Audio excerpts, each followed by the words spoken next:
Hello, and welcome to another episode of the Cutting Edge Figure Skating Podcast. My name is Kim Donohue. As promised, I'm here to deliver some summer bonus content. So, not a lot going on these days outside of getting some news here and there, maybe some program news, but we're definitely at that part of the summer where all the skating shows have been completed and we have a couple of months yet before we start seeing actual competition. So it's a great time to be reflective and talk about some former competitors. So I chose Hubbell and Donohue because, of course, they retired at the end of last season and they've now been gone a year. And they had quite an interesting career in general. I think that they were beloved as the underdog for a number of years as they were trying to get their way to the top of the national podium. I feel like once they got there, then they were the subject of a lot of criticism. And now that they've retired, it's like people are like, oh, we miss them. And they look upon them fondly, right? And so, as a whole in their career, I think there was so much talk about what could have been, what should have been.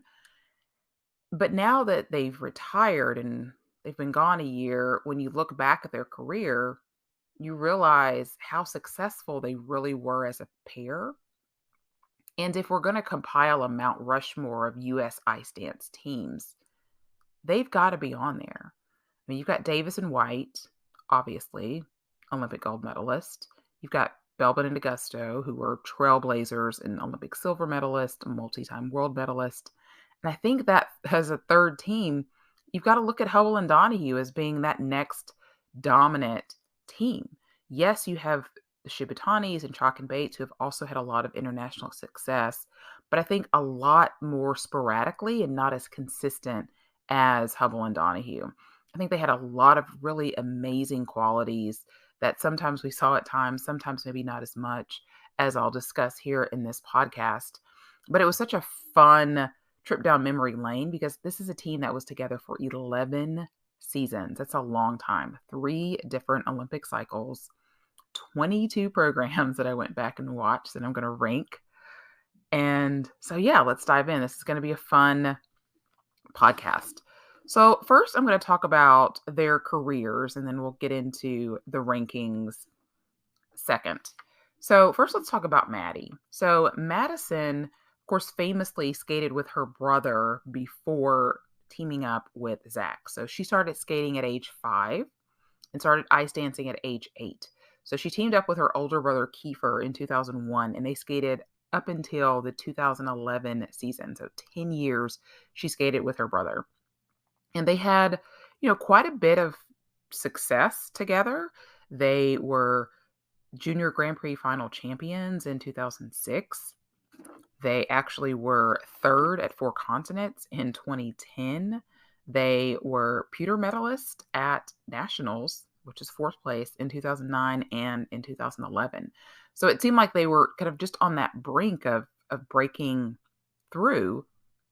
But maybe to the surprise of some people, in 2011, at the end of the season, they announced that they were no longer going to be skating together. So at the time, Kiefer said, well, hip and back problems. And Maddie has said it many various times over the last few years that, it just wasn't working, that she's taller and curvier and you're skating with your brother. And it just didn't really work. Zach, on the other hand, had multiple partners before teaming up with Madison. So he had several different partners between 2005 and 2008. He famously, maybe not famously at the time, but now, due to the success of both of them, he actually was paired with Piper Gillis from 2008 to 2010. Piper Gillis, who's gone on to partner with Paul Poirier for Canada and win a couple of world medals and have a lot of success this past season. Those two were actually paired together. So it just shows you how even you can have 2 really fantastic skaters. If it's not the right partnership, it just doesn't work. And for them, when they separated in 2010, it was that they just felt like it just wasn't the right partnership. And again, they had some success. I mean, they were third at both the 2009 and 2010 U.S. Junior Championship. And just to say, who were they underneath in 2009? Madison Chalk and her former partner, Greg Zerline, won, and the Shibutanis were second, and they were third. So, I mean, that's a pretty amazing pedigree. All of those people outside of Greg, because him and Madison Chalk obviously broke up, went on to win world medals, Olympic medals. And then in 2010, they lost to the Shibutanis again, and there was a team in the middle there that never really went on to do anything else. But I think maybe that was sort of what was the final straw, is getting a bronze medal a second year in a row at junior nationals and having another team sort of jump and leapfrog ahead of them. And so he had yet another partner with Alexandra Arano, who I'm not familiar with, that Zach actually partnered after him and Piper Gillis broke up, and they were coached by Marina Zueva and Igor Shippelband. This is back when Igor and Marina were still a team before they split up. And then him and this Alexandra person also split up at the end of 2011. And so Maddie had broken up her partnership with her brother, and Zach was once again partner shopping again. And they were encouraged to do some just stroking exercises by Angelika Krylova, former world champion.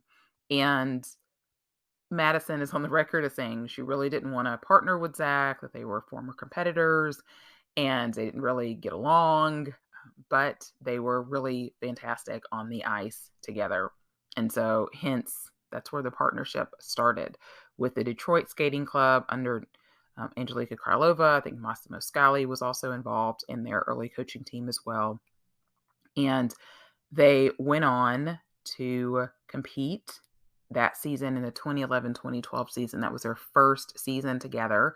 And they came right out of the gates very strong and were third at U.S. Nationals and went on to be fifth at Four Continents and 10th in the world in their very first season. And so they had to look really extremely promising at that point. You're 2 years out from the Olympics and you look like you're going to be that third team. So they were behind Davis and White and the Shibutanis. And so it looked really good for them going forward. However, that next year in the 2013 U.S. Nationals, they were passed by Chalk and Bates. So the previous season, Chalk and Bates were also in their first season together, and they were fifth at U.S. Nationals. But the following year, they had moved up ahead of Maddie and Zach, pushing them down to fourth. And that is a position that they held again in the 2014 season. And so they missed out on going to the Olympics that year. So after the promise of that first season together being third, they were just short of making the Olympic team. They did make the best of that season. They went on to Four Continents and won gold in that season. And they had also won their very first Grand Prix medal in that season, which was a bronze at the 2013 Skate Canada. And they actually had an opportunity to go to Worlds in 2014 once Davis and White withdrew, but Maddie had torn her labrum in her left hip, and so they were unable to take advantage and be able to go to Worlds. And so 2015 season rolls around, and they, again, had a successful Grand Prix season for them. They got 2 bronze medals on the Grand Prix circuit that time, and this time they were able to medal at nationals because now Davis and White had retired. They were still stuck behind the Shibutanis and Chalk and Bates, who won that season, but they were able to make it back to Worlds. There was no Four Continents. They were not at Four Continents that year. I don't know why they didn't go to Four Continents. Hawaii and Baker went that year instead. I don't know if they just split who they decided to send. I can't remember back that far, but they were 10th at Worlds again, which is exactly where they were in the 2012 season. So while they're in the top 10, and I'm sure they're excited about that, I'm sure that there's some frustration in the fact that after this 3-year hiatus, they're back at Worlds. They're in the same position that they were before. And so this is when they make the decision, big career changing decision for them, to move on from their coaching team in Detroit and moved to Montreal and trained with Marie-France Dubreuil and Patrice Lauzon. And so they were really part of sort of a movement. I mean, obviously with Papadakis and Cizeron being there and Bertrand Moyer going to train there as well, they get probably more of the credit for making the Ice Academy of Montreal what it has become today. But Hubbell and Donohue were a huge part of that, because that's really when they started to make the move up the ranks, whereas we weren't really seeing that before, even though they had some, interesting programs, as I'll get into here in a little bit. During that time period, this is when you really saw an upgrade in their skating skills, and just the difference between sort of pre-Ice Academy in Montreal and after is a huge difference. And so at this point, they really start to make a mark more so internationally. And so in the fall of that season, they actually end up winning the trophy of Eric Bombard because they won the short dance. And this is when they had the Paris attacks, and they actually canceled the second day of competition, so there was no free dance. So they ended up with a win under their belt, along with a third place at NHK Trophy. They ended up making their first Grand Prix final. Now, they were sixth, but still, it's huge, especially in ice dance, to get into a Grand Prix final, because it shows that you could be top six in the world. And they basically were. Once again, third at U.S. Nationals. They were just off the medals at fourth at Four Continents, so behind the Shibutanis, behind Chalk and Bates, behind Weaver and Poget of Canada. And they were sixth at Worlds. So behind those same three teams that they were behind at Four Continents, along with Papadakis and Cizeron and Capellini and Lenote of Italy. So here we are. At this point in 2016, the U.S. has three of the top six teams in the world. There's not a Russian team in that top six. And I know it had to be frustrating for them to continue to show up and be third at nationals every year, because guess what? It happened again in 2017. But they had these great teams that they were competing against just to get out of the U.S. I mean, at this point, in U.S. ice dance, it starts to look like what women's figure skating looked like in the U.S. in the late 90s and early 2000s, when your biggest competition was just trying to get out of your own country. Like, your biggest competitors were in your own country. So they had the same issue the next year. They go to Four Continents. They finally move ahead of Weaver and Poget, but now Virtue and Moyer are back. So they're still fourth at Four Continents because they can't get ahead of the Shibutanis. They can't get ahead of Chalk and Bates.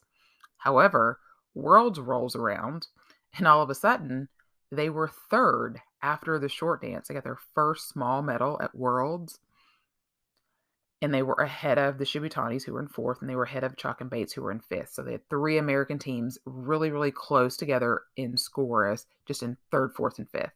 And they went into that free dance basically in a position to win their first world medal and beat these two American teams that they have not been able to get ahead for the first time. And they make it almost through that entire free dance. And Zach just bits it. No, I'm thinking about a different one. This one is the one where it was the Twizzle drama, where he fell on like their second set of Twizzles or something, and they just lost that element completely. And so they ended up 10th in the free dance and 9th overall. So they went from 3rd to 9th. Chalk and Bates also had a really disastrous free dance there too. And so both American teams ended up falling away out of the medals, and the Shibutanis end up with the bronze. They're still able to get up enough placements to still be able to send 3 teams to the Olympics, of course. So it wasn't a complete disaster, but it was obviously hugely disappointing for them, because they had, for the first time, they were in a position to medal. And so they go into the 2018 season with huge goals of just hoping to finally win their first nationals. Both of their Grand Prix were with Virtue and Moyer in the fall, but they end up third at Skate Canada behind Virtue and Moyer and Weaver and Poget again, who they were constantly battling with. And then they were second at NHK Trophy behind Virtue and Moyer, of course, but ahead of Capolini and Lenote, who was, again, a team that they had, previously been behind. And then they get to nationals and they win their first nationals. And it was this really strange nationals where they were second in both segments and ended up winning. So the Shibutanis won the rhythm dance. Hubbell and Donohue were second. Chalk and Bates were third. The roles were completely reversed in the free dance. Chalk and Bates win the free dance. Hubbell and Donohue are second. The Shibutanis are third. And Hubbell and Donohue end up winning by 0.19 points over the Shibutanis and 0.52 over Chalk and Bates. So you had three teams bunched together a half a point apart from each other, and internationally had been bunched up right together the previous year, right? And so you're going into the Olympics. Who are they going to choose to compete in the team event? Are they going to split the team event? What's going to happen? So they gave the nod to the Shibutanis, which at the time I completely agreed with, because the Shibutanis had the best results at the last two World Championships. I thought it was unfortunate that they couldn't split, but at the same time, who do you split with? I mean, perhaps you split with Hubbell and Donohue because they're the national champions, but then you've got Chalk and Bates who are sitting there who have two world medals, and Hubbell and Donohue don't have any. So I felt like it was like a no-win situation no matter what you did.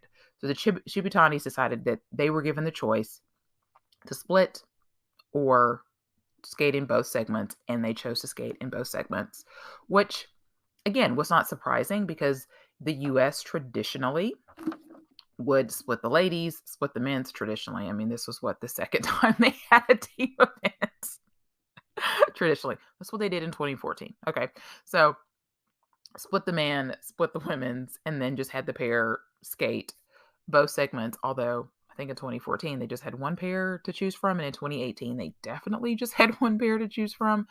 And then, of course, in 2014, of course, you're going to have Davis and White do both segments. You had one really strong team. Here you have three really strong competitors. And so, like I said, there's no way anybody was really going to be happy. There was always going to be at least one team that was going to be unhappy. And basically you ended up with two teams that were unhappy. I think Hubbell and Donohue were the more vocal about being unhappy about it. And so at that point, Chalk and Bates and Hubbell and Donohue both decided that they would split the team event 4 years from then, which is ultimately, of course, what they did, because they were both so unhappy about how that had all transpired. So they didn't get to compete in the team event. I can't even remember if they showed up or not to support. I can't remember if that, because I know that there was a lot of people on some of the forums that weren't real happy about. They kind of felt like they were a little salty. But so we get to the individual event, and Hubbell and Donohue are third. So again, I think it's a situation where the U.S. teams are like third, fourth, fifth. And again, they look like they are poised to get that Olympic bronze medal. And at the end of their performance, Zach just has an issue on like a sliding move, and it's not a disaster like it was at Worlds, but it's enough to put them in fourth place behind the Shibutanis, and they miss out on that Olympic individual medal, and they end up fourth, which I think is always probably one of the worst places to be at the Olympics. Just so close. But they go on to Worlds, and with Virtue and Moyer not being there, the Shibutanis not being there, they get their first world medal, and they get a silver right behind Papadakis and Cizeron. So the question at that point is, okay, are Hubbell and Donohue going to be that team that is going to take on Papadakis and Cizeron for these next 4 years? Who is going to be that team? Because somebody's going to come.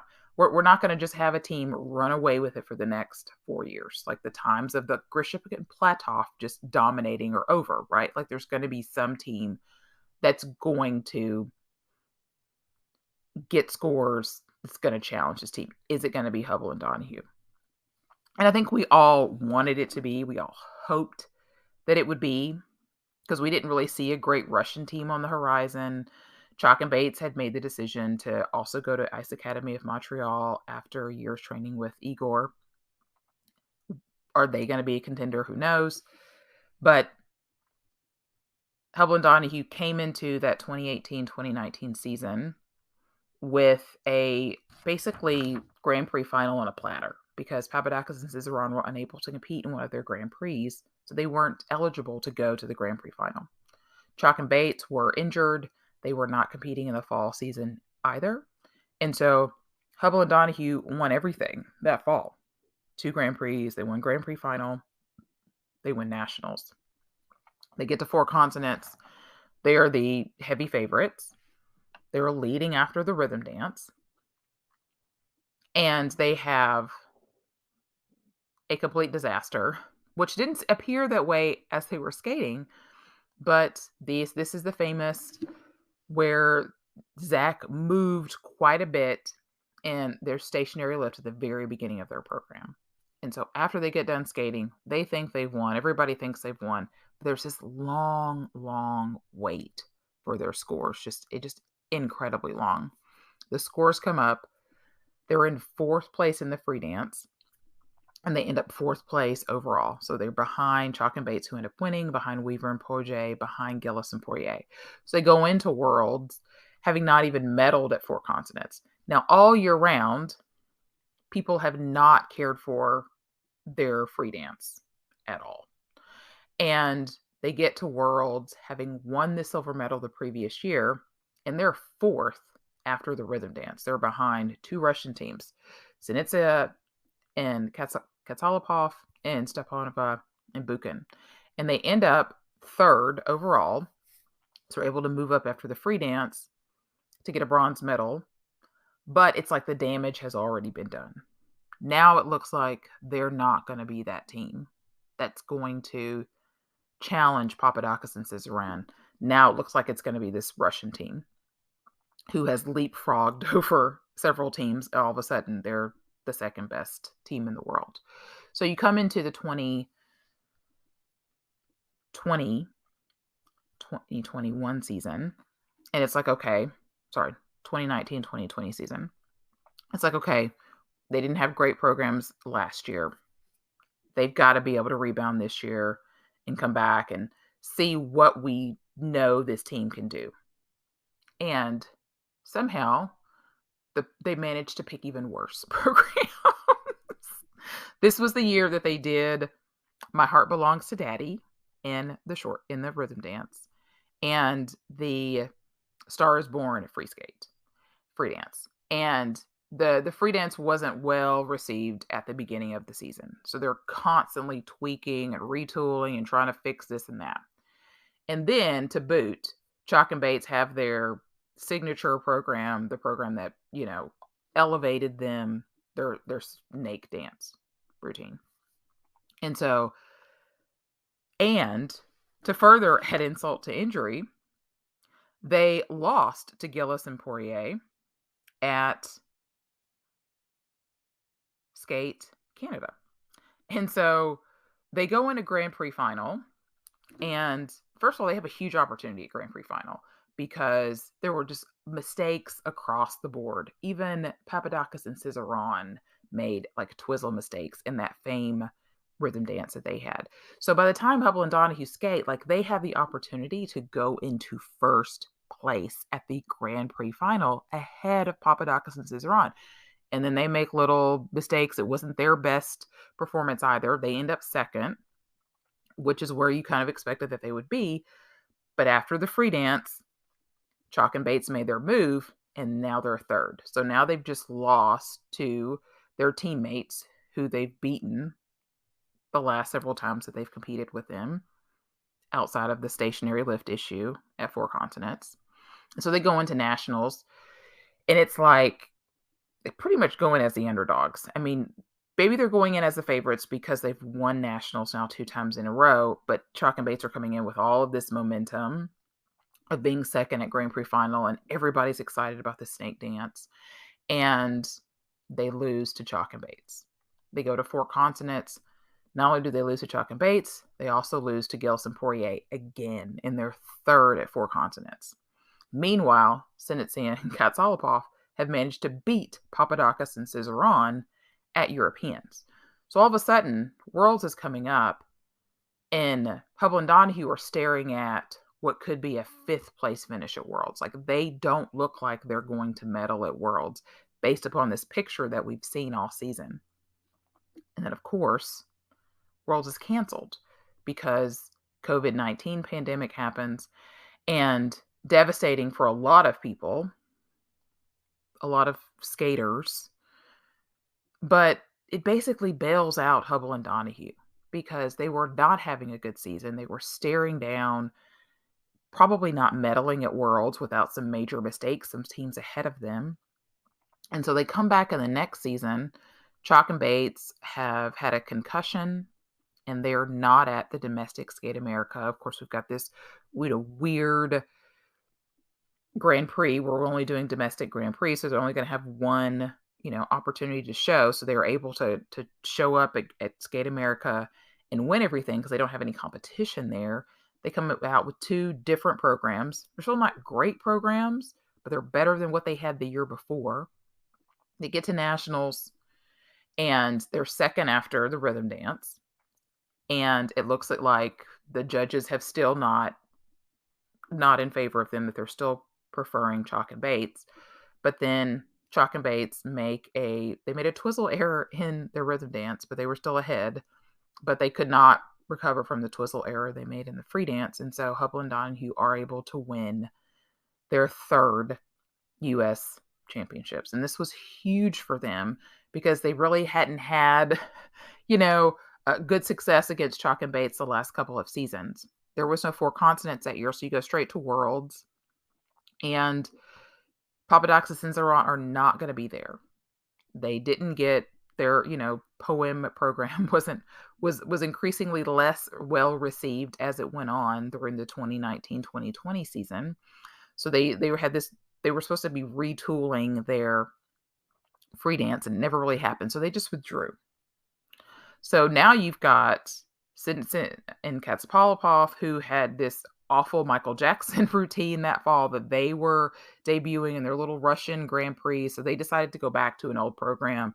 Chalk and Bates were showing up with an old program. They had a new program. So all of a sudden it's like, could Hubbell and Donohue all of a sudden win Worlds? Like, who could win Worlds? Unfortunately for them, they weren't able to really compete with the Russians. And they were 3rd in the free dance behind Gillis and Poirier. They just barely beat Gillis and Poirier to win 2nd at Worlds. I think it was 0.36 points that they beat Gillis and Poirier. But still, they were able to win what was their 2nd world silver. And they get to go into the Olympic season looking like the number 1 U.S. team. They immediately start off Skate America against Chalk and Bates, which I thought was a really weird decision at the time by U.S. Figure Skating, not to split them up, but to put them together. So they start off with a win there, and we don't get a Grand Prix final. So we don't get another head-to-head matchup with them and Chalk and Bates until nationals. And so, again, Hubbell and Donohue come in as the favorites. They've already announced that this is going to be their last season going in, whereas Chalk and Bates had announced on their podcast that they were going to continue on after this season. So it kind of looked as though they had resigned themselves to the number 2 team, Chalk and Bates, and everybody, I think, was expecting Hubbell and Donohue to win again. And Maddie had a twizzle error in that rhythm dance that they did at U.S. Nationals, and they found themselves significantly behind Chalk and Bates after the rhythm dance, and they just couldn't make that up, even though they won the free dance at the 2022 Nationals. They ended up losing to Chalk and Bates in their final. And so they end with just the 3 world, national titles, which is fine. It's totally fine. They get to the Olympics looking for redemption from 4 years prior. They, like I said earlier, them and Chalk and Bates split the team event. I was surprised at the time that they put Madison and Zach in the rhythm dance, just because Maddie and Evan had beat them in the rhythm dance at nationals, and Maddie and Zach had won the free dance. Even though traditionally, I would say Chalk and Bates are much stronger in the free dance, and Maddie and Zach are much stronger in the rhythm dance. So ultimately, it turned out to be the right decision. Vicky and Nikki had some mistakes in their rhythm dance, and so Maddie and Zach actually won the ice dance event in the rhythm dance, which was huge at the time and really huge in the US actually getting what was the silver medal, what still is the silver medal, which they still haven't been awarded at this point at the time that I record this podcast. But they did great there, which I think gave them a lot of momentum going on into the individual event, where they were third in both segments and ultimately won the Olympic bronze medal. I think it was there for them to win silver. It was interesting because Vicky and Nikki didn't do well in both of the segments of the team event. But yet they skated really their best two programs that they had done all season at the Olympics, which is what you want to do. And it was enough to beat Maddie and Zach, but they were able to at least get on the podium and win that bronze medal and keep the streak alive of U.S. ice dance teams winning medals at the Olympics. And then they close out their career at Worlds that year, winning a silver medal behind Papadakis and Cizeron yet again. And again, it was kind of funny because it's like, how often do we have the Olympic gold medalists go on to compete at Worlds? It doesn't happen very often. But Worlds was in France, so of course Papadakis and Cizeron were going to go to their home Worlds. Otherwise, HubbellDonohue probably would have had an opportunity to get a world championship that they very much wanted on their resume, and it just didn't happen.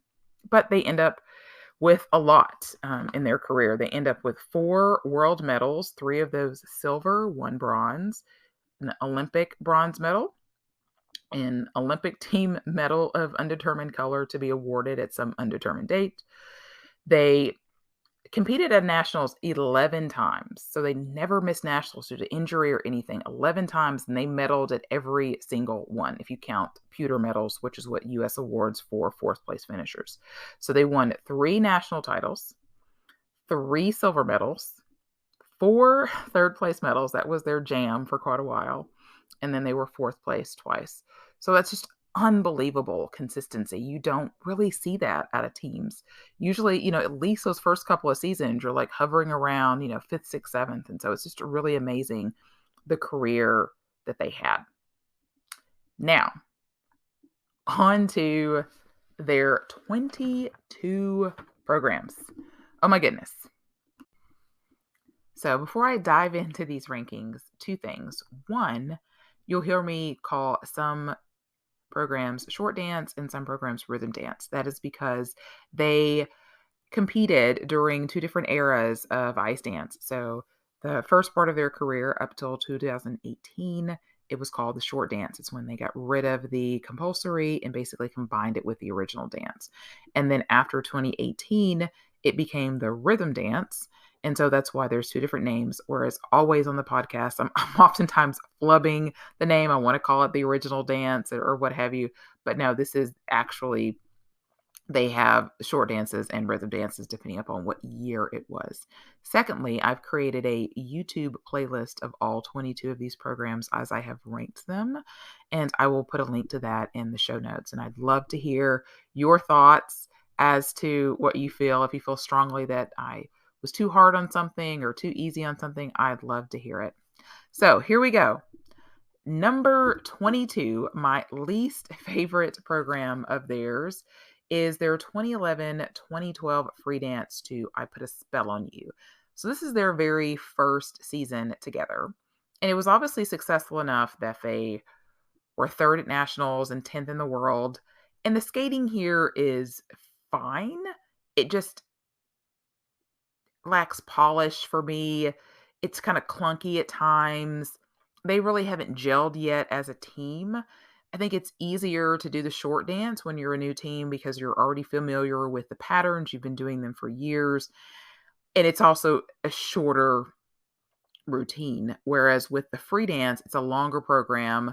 You don't have a pattern dance that you're putting in there that you already know. And so everything's sort of starting from scratch when you're a new team. You don't have lifts or pair spins or anything to pull from your bag of tricks. And so I just feel like in general, the program feels a bit rushed. It's not really finished. It's I just kind of feel like it lacks kind of follow through. Like they're just not really extending all the way, or dancing all the way through the moves.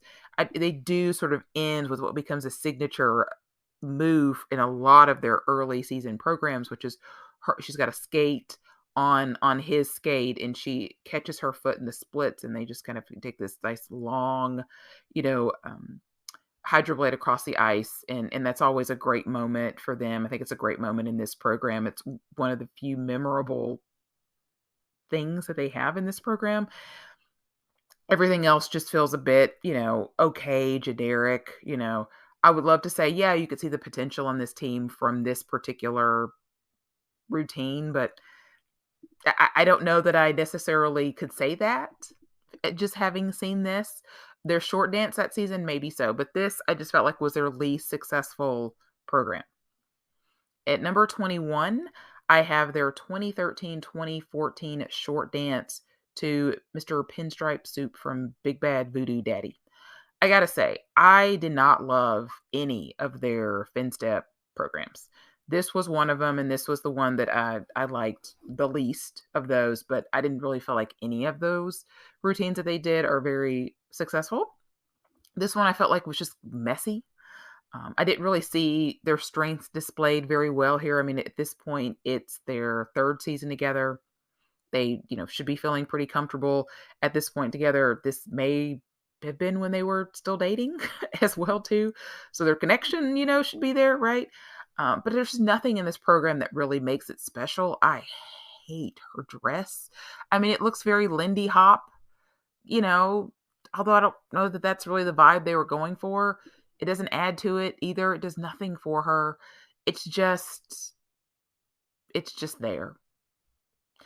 And the number 20 program is another FinStep program. And this is their 2019-2020 rhythm dance to My Heart Belongs to Daddy. And this one was just a disaster. It just was so poorly received. And at this point in their careers, there was just no excuse for it. So the idea is that she was supposed to be Marilyn Monroe, and he was supposed to be Joe DiMaggio. Apparently they had some kind of a fling or something back in the day. Of course, we don't know that when they first debuted this program, because he just has like a star on his shirt. Now, by the time they make it to nationals, he's in like a full-blown New York Yankees outfit. It doesn't help the program. It's honestly, the way I would recommend viewing this program is to mute it. If you mute it and you don't hear the awful music, the skating is actually pretty good. But with the music, it's just awful. Like it doesn't, to me, have much of a Broadway vibe at all. It just doesn't work. The music is so bad. And I think that you'll hear that as I go through some of these programs, that oftentimes it's not the skating. And a lot of times it's not even the choreography, it's just the music. The music choices at times for them are just not good choices. And this is an example of one that it just does not work. And there was this one Grand Prix event where they came up to warm up when they announced them. And she had a prop coat. It was like a fur coat. Not a good decision. It was just so, I mean, she even like cut her hair shorter this year. I don't know if it was to mimic Marilyn Monroe more. It just didn't work. It didn't work. All right, moving on from that. So my number 19 program, and this is probably going to be a surprise to a lot of people, but it is their 2016-2017 short dance to their like hip hop medley. It started with Feeling Good, and that part was okay. And then it just like goes through like a DJ mixtape. Then it's like Get Up Off That Thing. Then it's Push It. Then it's Can't Touch This. And that part isn't even good. Whatever little moves they're doing is, I think the choreography sucks at that part. Then it's Ice Ice Baby with like this Baby Got Back voiceover. And then it's Turned Down for What? It was just like so much going on. I feel like if they could have just picked like one or two of those songs, then it would have made more sense. They could have like had a certain vibe, where instead it just kind of felt schizophrenic. and it just did not work for me. Obviously, it worked well for them at Worlds. This was the piece that got them that first opportunity to medal at Worlds. They got a small medal for this. I, to this day, don't understand why. I just don't feel like they're really doing anything. Now, the Midnight Blues pattern that they do, great at the beginning. Again, the feeling good part, I feel like works. It's just the rest of it is just too much, too many music changes, too many tempo changes. Like, and I don't, based upon this, I would not think they were very good hip hop dancers. Luckily, by the next time Midnight Blues comes around, they pick a whole lot better music choices and a whole lot better routine. But this just, I just never got it. I just never got it. Number 18 is their 2020-21 rhythm dance to Burlesque. This was yet another fin step routine. As I said, I didn't feel like any of their fin step routines worked. So here we are. 3 of the bottom 5 programs that I have for them are all fin step pattern dances. This one was an improvement over My Heart Belongs to Daddy, but not a great improvement. I mean, the costumes are just very meh. Now, granted, again, it improves because when they first came out in that domestic Skate America, I don't know what she was wearing. It was some kind of like gold fringe thing. It did not work. And by the time they got to Worlds, it was like some kind of black lacy number. It still just didn't really work for me. Again, the fin step pattern itself was fine, and I thought it worked better in the burlesque routine than it did in My Heart Belongs to Daddy. Because in My Heart Belongs to Daddy, they do the fin step near the end of the program, versus this routine when it's like right off the top, and you can just like see that power and everything that they're so good at. But then the kind of the tough lover piece, which is like the second part, it does feel more Broadway, but it's less exciting than the Express, which is what they begin the piece off with. So again, it just doesn't feel like it really comes together. Again, it's an improvement over their previous rhythm dance that they had for this same pattern and this same theme of Broadway, but I still feel like it misses the mark.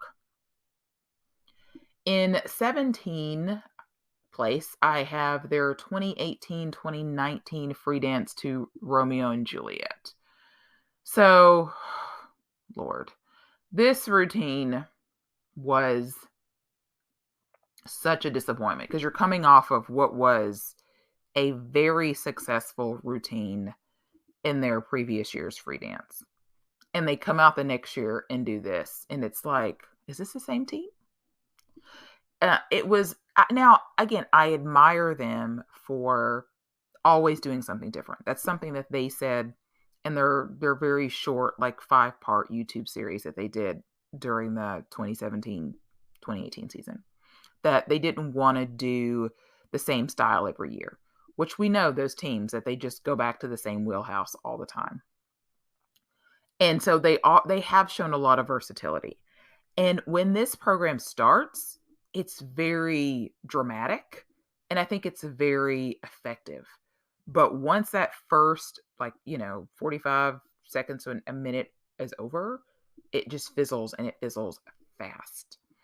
I feel like they could have done a Romeo and Juliet that worked if they had channeled something similar to what Anasina and Pezerod did when they did their famous Romeo and Juliet routine from, I guess that was the 98 Olympics.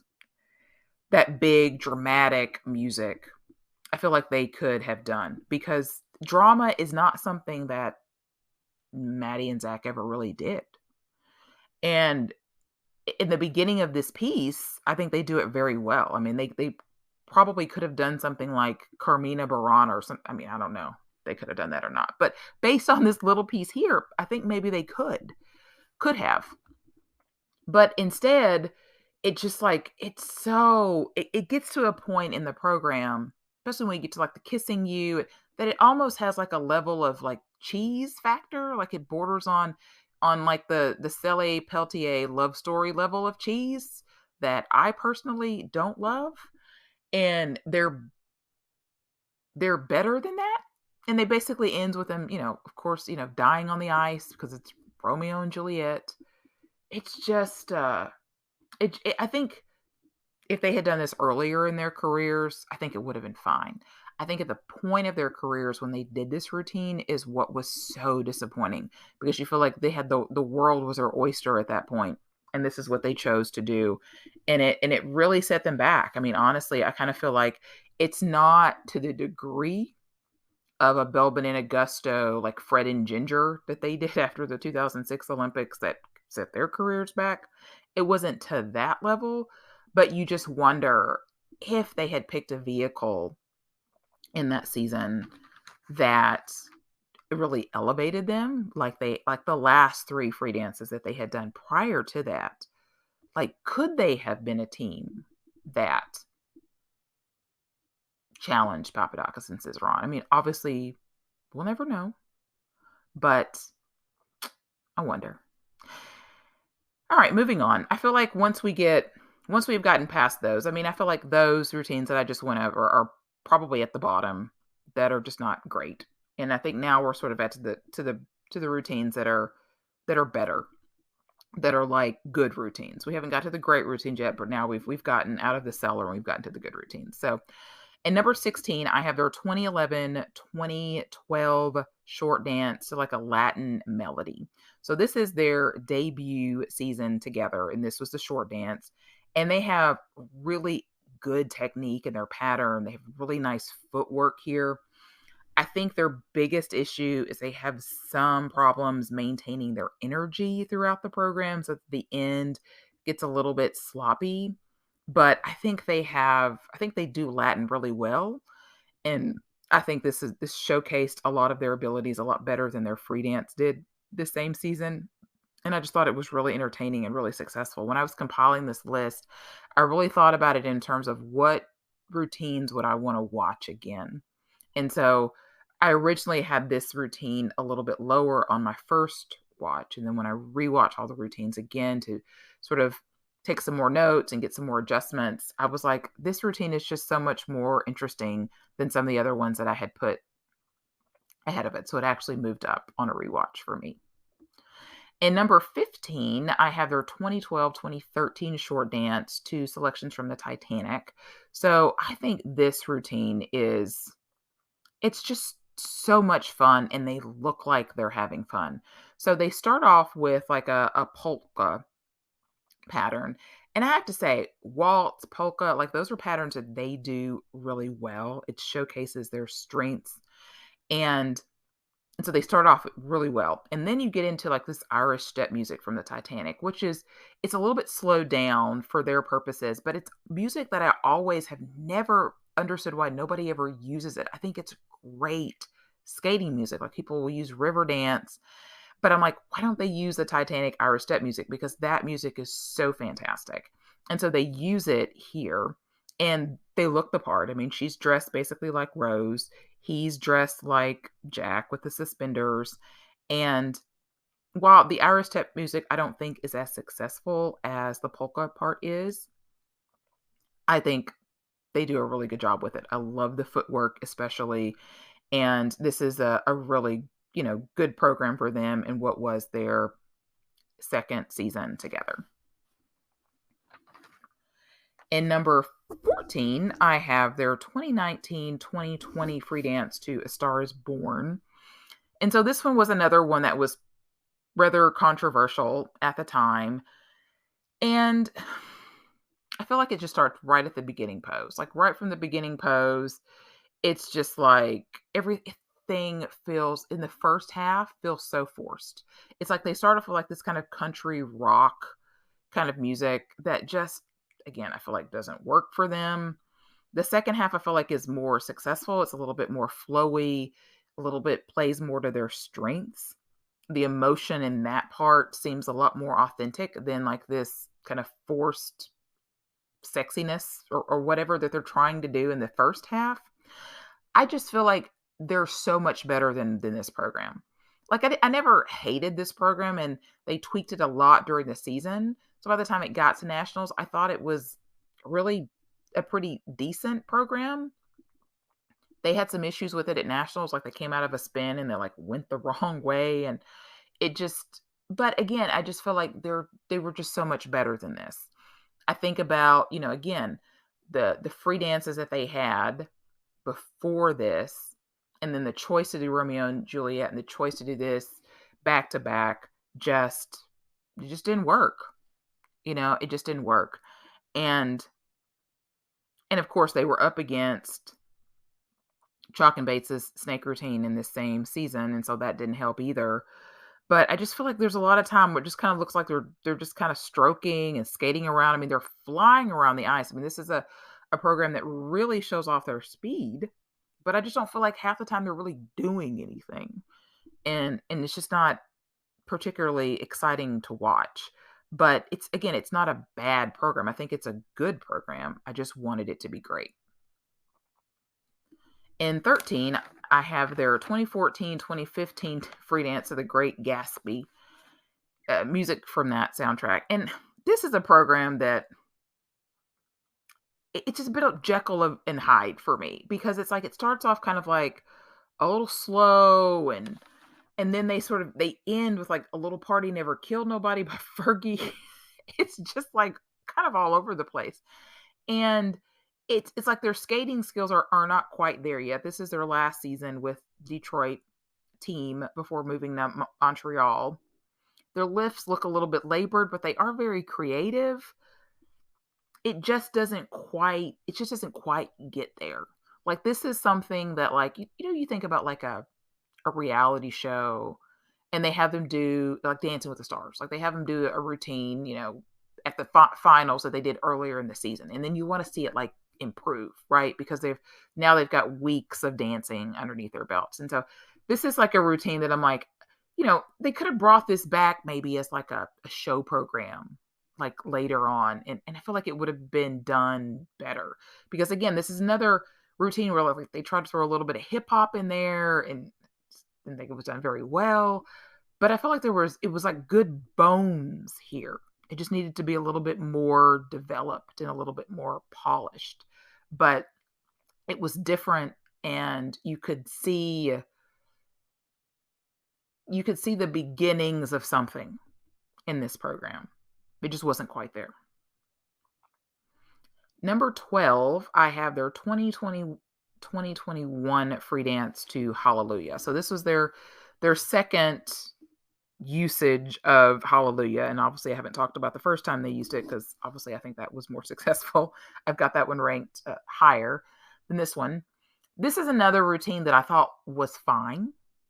It was better than the previous 2 years, right? It was better than Romeo and Juliet. It was better than A Star is Born. They kind of went back to something that had worked for them before, this particular music. She has a beautiful dress, because I think a lot of her costumes some years leave a lot to be desired. His shirt is a mess. Thumbs down. I don't know what his shirt is. But there's so much like complexity in this program. Whereas I talked about The Star is Born, I feel like there are times it feels like they're just kind of skating around. You can see the nuances in this program. I just think that it's dull. It's well skated. I think they could do a better job highlighting the real high points of the music at times. I love the end. The sliding movement is gorgeous. The end spin and the lift is all very pretty. I just don't feel like it's anything special. And it was fine. It got the job done, but it still wasn't like that great program that I was hoping for them, that I don't feel like we really got in that last Olympic cycle, unfortunately. In number 11, I have their 2013-2014 free dance to Nocturne. And I thought this one, while again, not the most complex program that they had, I thought it had a nice build to it. I thought it showcased Maddie's flexibility really well.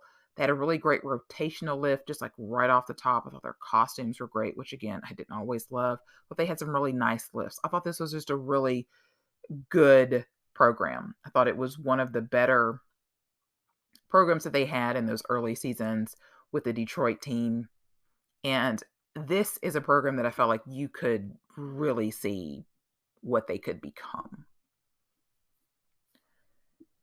And number 10, I have their 2012-2013 free dance, which was a flamenco free dance.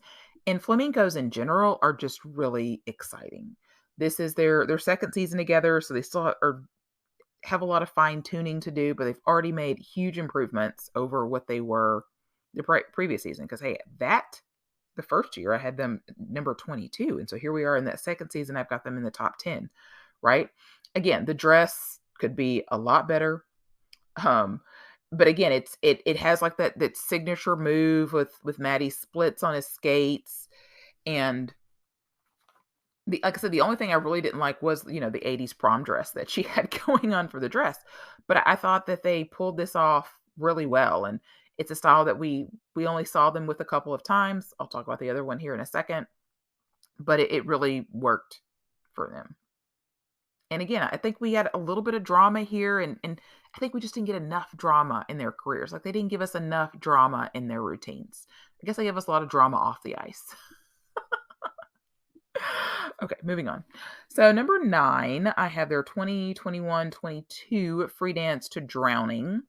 So this is a free dance that grew on me because when I first saw it at Skate America, I thought the music was just so annoying that it needed some kind of contrast somewhere.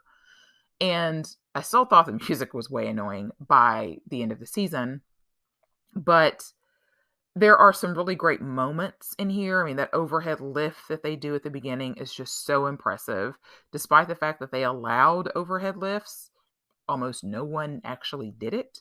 Now, unfortunately, they ended up with an extended lift deduction at the Olympics, but it did not affect their placement at the Olympics. They take that lift and go into a rotational lift, which is just a really nice move. In general, I think it's a highlight of that program. Again, I don't think it's their best work, but it is a good vehicle for them. Again, nice lifts.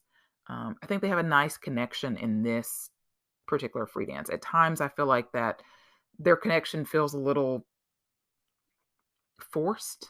I know that sounds rough because they obviously, like each other. They get along. I mean, sort of. If you've watched the I Am documentary series that they did on the Olympic Channel, you see that they argue and fight like constantly all the time. But they obviously have, a good connection and good chemistry together, but sometimes it just feels like it's like they're trying too hard to be sexy. And in a routine like this, they're not doing that. The connection is just there naturally. I think her dress here is gorgeous. I think if I were ranking her dresses in all of her routines, this would probably be number 1. It's just really, really pretty. And I mean, Maddie is beautiful and stunning anyway. And I do think that this is a routine that showcases her strength. It's still not the routine that I would have wanted for them to close out their careers, but it was a good routine, and I think it improved over the course of the season as it gelled, and yeah, it works. And people are now using this music to skate to, so they were pioneers in that. Number 8, I have their 2014-2015 short dance to flamenco and a paso doble. I thought this one was more successful than their flamenco free dance that they had done a couple years prior, as it should be. They've been skating together now for a while. And again, in a short dance, it's a shorter format. You can sort of sustain that energy and that power a little bit better than you can versus a longer 4-minute program.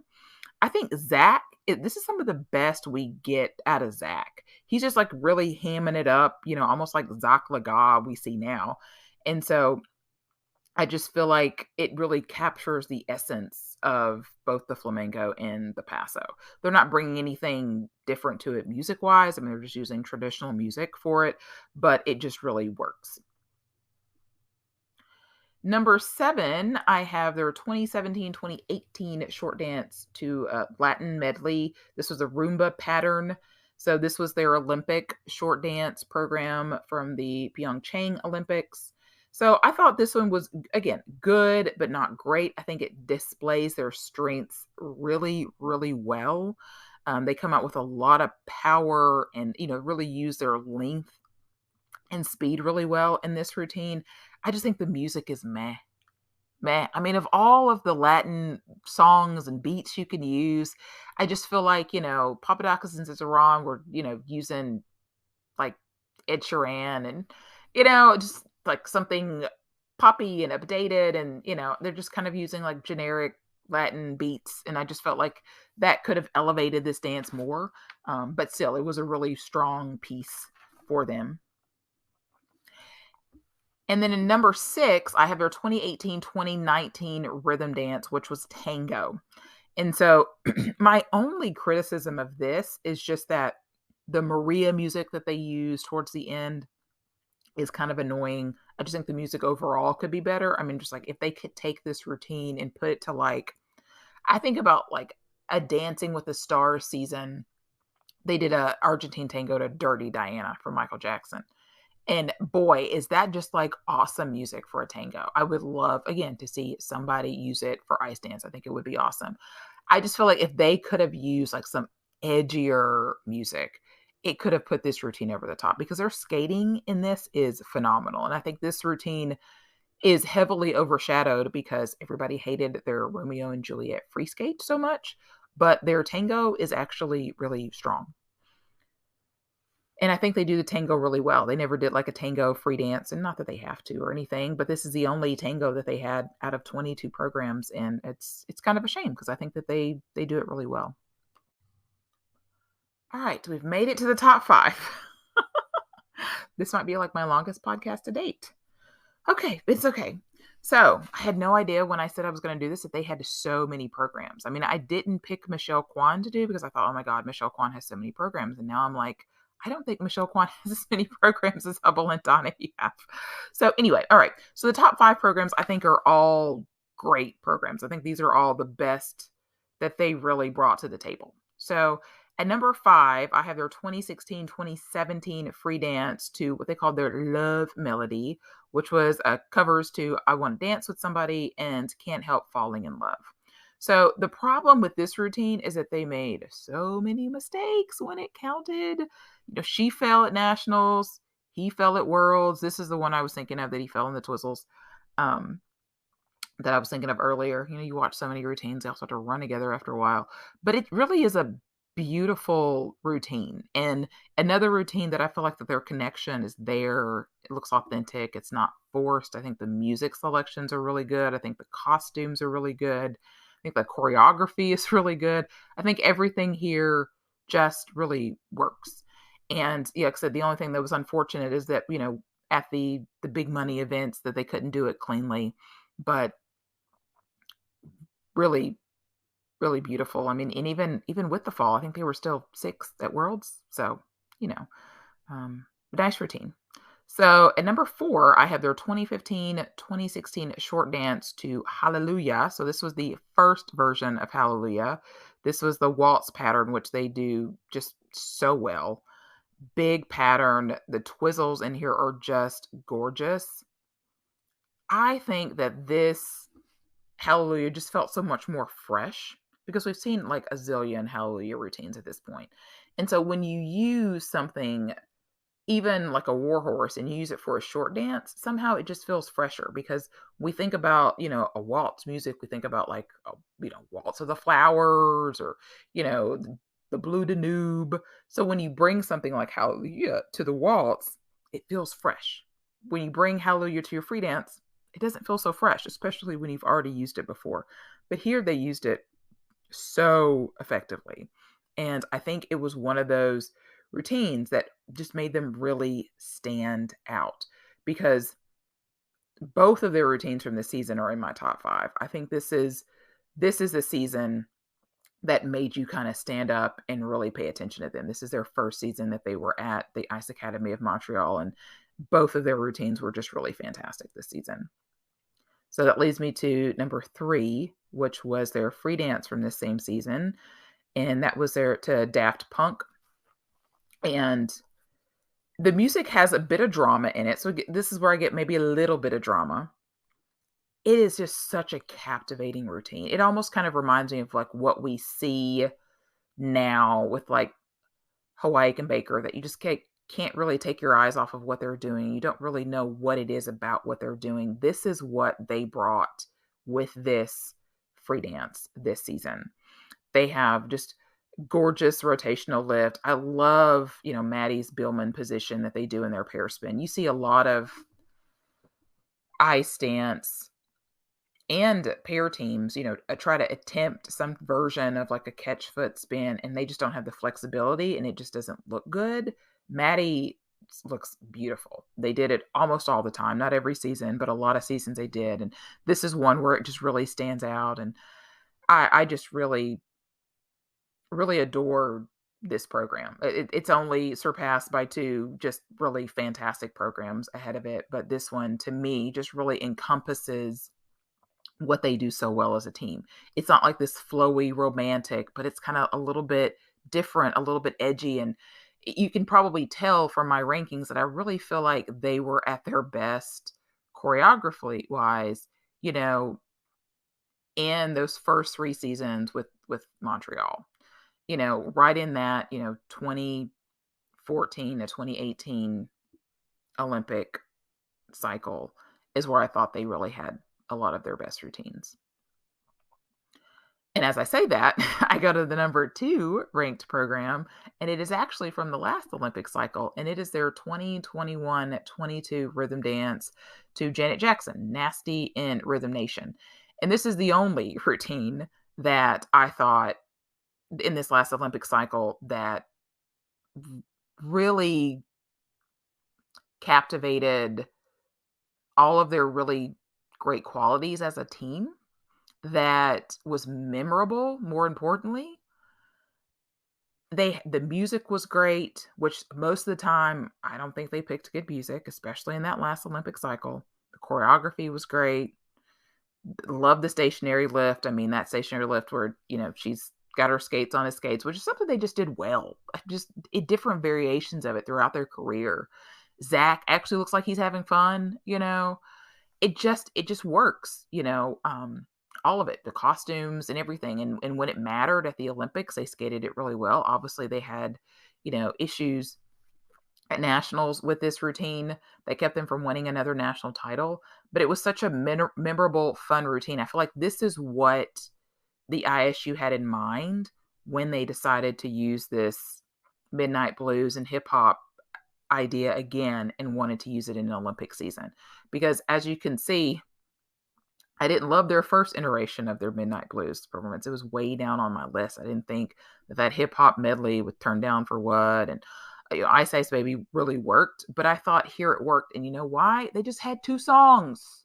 No, it was three songs. There was something in between Nasty and Rhythm Nation. Okay, they had three songs, but still, it wasn't like Schizophrenic. They didn't have like 95 songs that they were trying to do. And so every single song had its own essence, and it just worked. And it was so fun. And it's one that I'm going to remember 10 years from now and want to go back and watch. And that's what you want in an Olympic programs, right? And so the number one program, which I feel like if you're compiling your own list, I feel like most people are going to pick this as their number one Hubbell and Donohue program. And this is their 2017-2018 free dance to Caught Up in the Rain. It's blues, jazzy. The music is great. It's different. The choreography is great. The costumes are great. I actually really like what Zach's wearing in this. Again, it's a routine where you can see the ice coverage. You see their speed. You see their power. I mean, it just displays their strengths so well. Their connection is on full display, and it doesn't feel forced. And it's different. It's different. I mean, we don't see a lot of jazz and blues. I mean, when I went back and I watched this routine, I was like, what if they had done like Blues for Kluke in their Olympic season next time? If they had done that in Beijing instead of Drowning, I mean, like Blues for Kluke is hard music. I mean, that's like, legend status, like I'm thinking of like, Karlika, Angelika Krylova and like, not, is it Krylova? No. It was Maya Usova and Alexander Julin. Their Blues for Kluke. Classic. Like really, if I compile a list of my top 5 ice dance routines of all time, their Blues for Kluke. just magic. I feel like Maddie and Zach could have pulled it off, but they do this program so well. And it elevated them because they had been in the trenches of that third place for so many years. And this is the vehicle that finally got them over the Shibutanis and over Chalk and Bates. It's unfortunate that they had that mistake at the Olympics, because now again, I was happy for the Shibutanis. I wasn't, I wouldn't say I wasn't a Hubbell and Donohue fan at that time. I think I loved the Shibutanis so much. I wanted them to medal, and there wasn't room for two US teams on the podiums once Virtue and Warrior decided to come back. But I definitely felt so bad for them when they were fourth at the Olympics. But I was so, everybody was so excited about this program, and we kept waiting for the next Caught Up in the Rain, and it just never happened. It's like their best performance, their best program was in a previous Olympic cycle. And it's interesting because I think a lot of teams would have gone back to that well. When they had other things that didn't work, they would have gone back to that well. And while I applaud Hubbell and Donohue trying a lot of different things, I wish they would have gone back to that well, because it was so good. It was so good. That's why it's number one on my countdown. All right, friends, there's my ranking of all 22 programs. There is my podcast about Hubbell and Donohue. It is after midnight when I am recording this, but I still have a voice. I hope you enjoy this podcast. I definitely want to send a couple of shout outs here before I close out. BB and SB, BFritz1, and Philly9120. Thank you all so much for your lovely reviews on iTunes. I so appreciate the reviews. It helps other people see the podcast. It lets me know people are actually enjoying the podcast, because if you don't ever get any feedback, you have no idea if anybody likes what you have to say or not. So I appreciate that so very much. And as always, thank you guys for listening. Please subscribe to the podcast so that you'll get the next one of these in your podcatcher in July when I do Sasha Cohen. If the Grand Prix assignments come out before then I will definitely have a podcast on that as well. So you guys have a great rest of your week. Enjoy your summer.